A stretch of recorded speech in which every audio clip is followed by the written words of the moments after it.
Hello தலை பிள்ளைங்களா, எல்லோரும் எப்படி இருக்கீங்க? எல்லோரும் நல்லா இருக்க இறைவனை வேண்டிக்கிறேன். இன்றைக்கி மதியம் என்னென்னு பார்த்தீங்கன்னா, சுரைக்காவும் சிறுபருப்பும் போட்டு ஒரு கூட்டு பண்ணியிருக்கேன். அப்புறம் பீக்கங்காய் பொரியல், அரைக்கீரை கழிச்சல், அப்புறம் முட்டை பொடி மாஸ், தயிர், சுட சுட சாதங்க. இதுதாங்க இன்றைக்கி மதிய உணவு. என்ன நேற்றுக்கு இந்த விமான விபத்து கேள்விப்பட்டதுலேருந்து மனசு ரொம்ப போட்டு உடுக்குதுங்க. எத்தனை பேருங்க, 241 பேருங்க ஒரே நேரத்தில் ஒரே மாதிரி சாவு அத்தனை பேருக்கும் வந்திருக்குன்னா என்ன சொல்கிறதுனே தெரிலங்க. கல்லில் செஞ்சதுனால கடவுள் கல்லாயிட்டாரான்னு கூட தோணுதுங்க. அதில் ஒருத்தர் மட்டும்தான் தப்பிச்சிருக்காரு. அவரை நினச்சி நம்ம சந்தோஷப்பட்டுக்கிறதால இத்தனை பேர் இறந்து போயிட்டாங்களேன்னு நினச்சி வருத்தப்படுறதா ஒன்றுமே புரியலைங்க. இப்படி மேலே விமானம் இப்படி பறந்து அப்படியே நெருப்பு மாதிரி வர்றதை காமிக்கும்போது நம்ம மனசை போட்டு உலுக்கிக்கிட்டே தான் இருக்குது.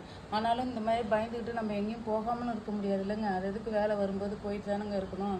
கடவுளை வேண்டிக்கிட்டு பாதுகாப்போடு நம்ம போயிட்டு பாதுகாப்பாக வரணும்னு எல்லாருமா சேர்ந்து கடவுளை வேண்டிப்போம். இறந்து போன அத்தனை பேரோட ஆத்மாவும் சாந்தி அடைய கடவுளை வேண்டுவோங்க. வாழ்க வளர்க. பாய் பிள்ளைகளை.